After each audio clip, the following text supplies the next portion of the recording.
근래에는 방송, 도서, 유튜브, 강연, 심지어 SNS에서까지 자존감에 대해서 이야기를 굉장히 많이 합니다. 주로 자존감이 없는 사람의 특징이나 자존감을 높이는 법 등에 대해서 아주 고명한 전문가부터 인기 많은 유튜버들에 이르기까지 수많은 사람들이 그 이야기를 하는데 안타깝게도 잘 맞지 않는 경우가 많습니다. 왜 그럴까요? 우선적으로는 이 자존감과 자신감을 구분하지 못하는 경우가 대부분입니다. 그래서 자존감을 높이는 법을 설명하는 내용은 전부 다 자신감을 높이는 법이라고 볼 수 있습니다. 예를 들어서 주로 흔히 하는 말들이 이런 거죠. 내가 나를 존중해라. 내가 나를 사랑해라. 내가 나를 아껴라. 그리고 내가 나를 인정해라. 타인의 말에 휘둘리지 마라. 주로 이런 내용들인데 얼핏 듣기로는 당연히 맞는 말 같습니다. 그러나 현실적으로는 그렇게 하기가 굉장히 어렵다는 것을 알 수 있죠. 왜냐하면 내가 나를 존중하고 사랑하고 아끼고 인정하고 그리고 타인에게 휘둘리지 않는 것들은 자존감이 생기도록 만드는 근본적인 원리가 아니라 자존감이 생겼을 때 나타나는 결과 중 일부이기 때문입니다. 이 결과의 일부를 다시 역으로 이용해서 자존감을 높이고자 하면 실제로는 자존감이 높아지는 것이 아니라 자신감이 높아집니다. 그렇다면 대체 이 자존감과 자신감의 차이가 무엇일까요? 먼저 자존감이란 마음의 무의식과 감정의 작용입니다. 그래서 타인이나 외부적인 환경과 상관이 없이 온전히 내 안에서 이루어지고 그리고 자존감 자체가 어떤 의식으로 느껴지지가 않습니다.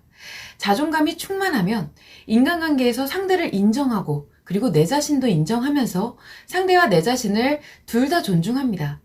그러다 보면 인간관계에서 상처와 스트레스가 발생하는 일이 현저히 줄어들고 상처와 스트레스가 발생하더라도 자신 스스로 그것을 회복하는 능력이 원활해집니다.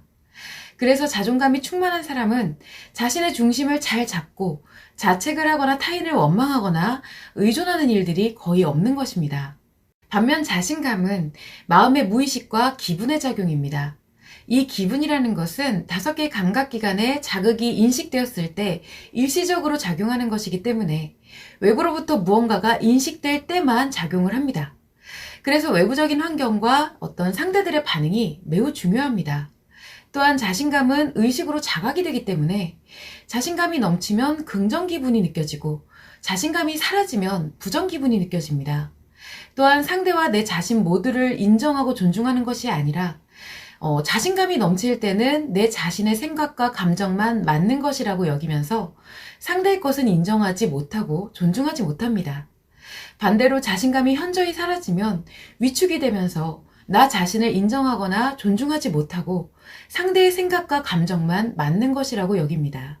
그런데 현재는 자존감을 높이는 방법이라고 하면서 자신감만 높이게 됩니다.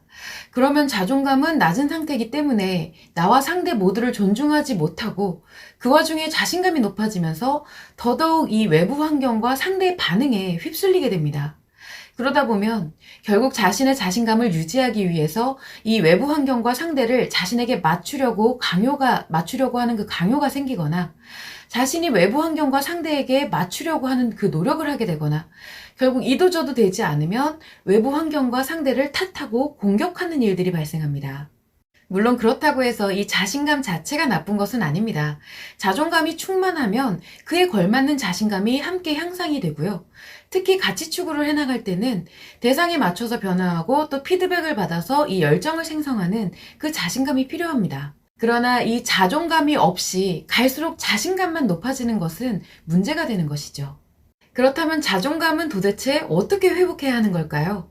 먼저 상대와 나, 인간에게서 작용하는 그 마음의 원리를 알아야 합니다. 타인과 나 자신을 존중하려면 일단 그 마음이 어떻게 작용하는지는 알아야 하기 때문입니다. 이때 마음의 원리는 심리처럼 무한하지 않고 보다 단순합니다. 이 단순한 원리들이 조합이 되면서 무한한 심리가 만들어지는 것입니다. 그래서 마음의 작용 원리에 대한 기준들이 나의 무의식의 습관에 만들어지면 인간관계를 바라보는 기준이 매우 다양해지면서 인간관계에서 발생하는 상처와 스트레스가 현저히 줄어들게 되고 의식적으로 내가 노력하지 않아도 저절로 나와 상대를 인정하고 타인의 말에 휘둘리지 않게 됩니다. 이와 더불어서 마음 안에서 작용을 하면서 마음이 작용하도록 그 근본적인 에너지를 생성하는 성마음이 순기능을 하도록 정확한 성습관을 만들게 되면 성마음의 성에너지가 자신의 마음에 강한 플러스 에너지를 공급하면서 누가 뭐라 하더라도 나는 행복하고 스스로가 사랑스러우며 저절로 자신을 아끼게 되는 것입니다.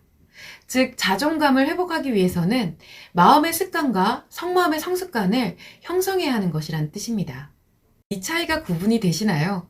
이처럼 마음의 작용원리와 성마음의 작용원리를 알지 못하면 우리는 보여지는 이 심리 현상만을 가지고 역으로 추론하면서 결국 전혀 엉뚱한 방법으로 왜곡된 결과를 낳게 됩니다.